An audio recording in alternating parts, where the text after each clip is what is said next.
Hello viewers, welcome to my channel tasty cook. আশা করছি আপনারা সকলে খুব ভালো আছেন। আজ আমি একটি ডিম আর পটল দিয়ে জমজমাট একটি রেসিপি তৈরি হয় আপনারা না দেখলে বুঝতেই পারবেন না। তো রেসিপিটি তৈরি করার জন্য এখানে আমি পটল নিয়েছি, আর এখানে আমি 6টা পটল নিয়েছি। আপনারা কম বেশি করে নিতে পারেন। পটলগুলোকে ছিলে খুব ভালো করে ধুয়ে পরিষ্কার করে নিয়েছি। তারপর পটলগুলো এইভাবে একটা পটলে দুটো ভাগ করে নিয়েছি। এবার পটলের যে ভেতরে শাঁসটা আছে সেটা চামচের সাহায্যে এইভাবে বের করে নেব। আর এই শাঁসটাও আমি এই রেসিপিতে ব্যবহার করে আপনাদের দেখিয়ে দেব। তো এইভাবে আমি সবগুলো পটলেরই শাঁস বের করে নিচ্ছি, আর খুব সহজে একটা চামচ দিয়ে বের করবেন, বের হয়ে যাবে। আর আপনি যদি আমার চ্যানেলে প্রথম হন তাহলে আমার চ্যানেলটি সাবস্ক্রাইব করবেন, আর যদি করে থাকেন তাহলে অসংখ্য ধন্যবাদ। তো সবগুলো পটলেরই আমি শাঁসগুলো বের করে নিয়েছি। এবার আমি একটা বাটি নিয়েছি, তার মধ্যে দিয়ে নিচ্ছি একটি ডিম। আর ডিমের পরিমাণটা আপনারা কম বেশি করে নিতে পারেন, তবে আমি একটা ডিম দিয়েই এই রেসিপিটা তৈরি করছি। এবার আমি এর মধ্যে দিয়ে দিচ্ছি একটা ছোট সাইজের পেঁয়াজ কুচি, আর পেঁয়াজটা এরকম ছোট ছোট করে কুচি করে নিয়েছি। এবার দিয়ে দিচ্ছি একটা কাঁচা লঙ্কা কুচি, সামান্য একটু হলুদ গুঁড়ো, সামান্য একটু শুকনো লঙ্কা গুঁড়ো, আর ঝালের পরিমাণটা আপনারা আপনাদের স্বাদ বুঝে ব্যবহার করবেন। স্বাদ মতো লবণ, সামান্য একটু ভাজা জিরে গুঁড়ো, আর দিয়ে দিচ্ছি সামান্য একটু আদা রসুন বাটা। এবার আমি সমস্ত কিছু খুব ভালো করে ডিমের সঙ্গে মিশিয়ে নিচ্ছি। ডিমের সঙ্গে সমস্ত কিছু খুব ভালো করে মিশিয়ে নিয়েছি। এবার আমি এর মধ্যে অ্যাড করে দিব যে পটলের শাঁসটা বের করে রেখেছিলাম, সেটা এর মধ্যে দিয়ে দিলাম। এবার পটলের শাঁসটাও ডিমের সঙ্গে খুব ভালো করে মিশিয়ে নিচ্ছি। আর আমার এই ডিমের মিশ্রণটা তৈরি হয়ে গেছে। এবার আমি পটলের মধ্যে দিয়ে দিচ্ছি সামান্য একটু লবণ আর একটু হলুদ গুঁড়ো, দিয়ে পটলের গায়ে হলুদ আর লবণটা খুব ভালো করে হাত দিয়ে মাখিয়ে নেব। পটলটা খুব ভালো করে লবণ হলদের সঙ্গে মাখিয়ে নিয়েছি।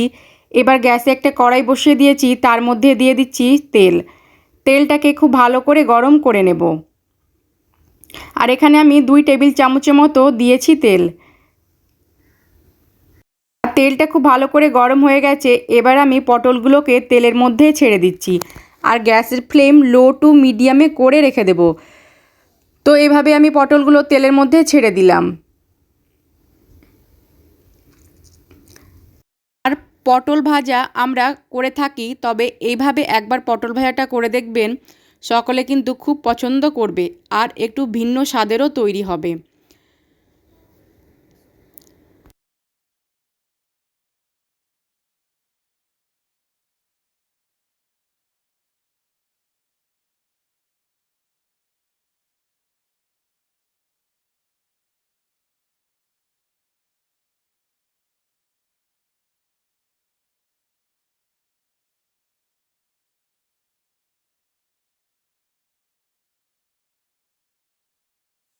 তো সবগুলো পটলই আমি উল্টিয়ে দিয়েছি। এবার আমি যে ডিমের মিশ্রণটা তৈরি করে রেখেছিলাম সেটাকে এভাবে চামচ দিয়ে পটলের মাঝখানে এইভাবে দিয়ে দিচ্ছি। তো এভাবে চামচের সাহায্যে পটলের ওপরে ডিমের মিশ্রণটা দিয়ে দেবেন।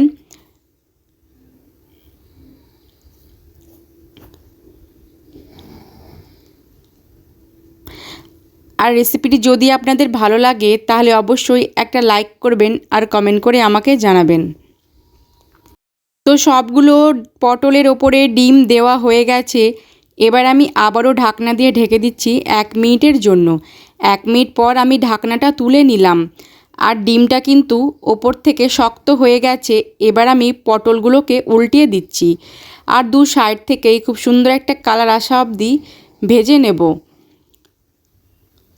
আর গ্যাসের ফ্লেমটা অবশ্যই লো টু মিডিয়ামে করে পটলগুলোকে ভেজে নিতে হবে।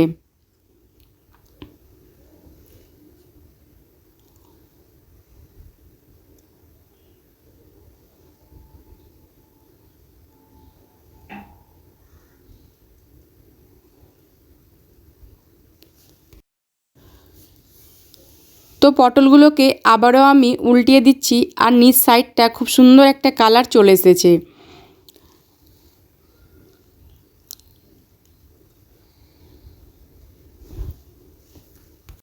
তো পটলে দু সাইডই খুব সুন্দর একটা কালার চলে এসেছে।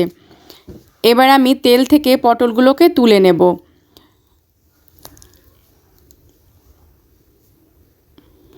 তৈরি হয়ে গেল খুব সহজেই ভিন্ন স্বাদের পটল ভাজা রেসিপি।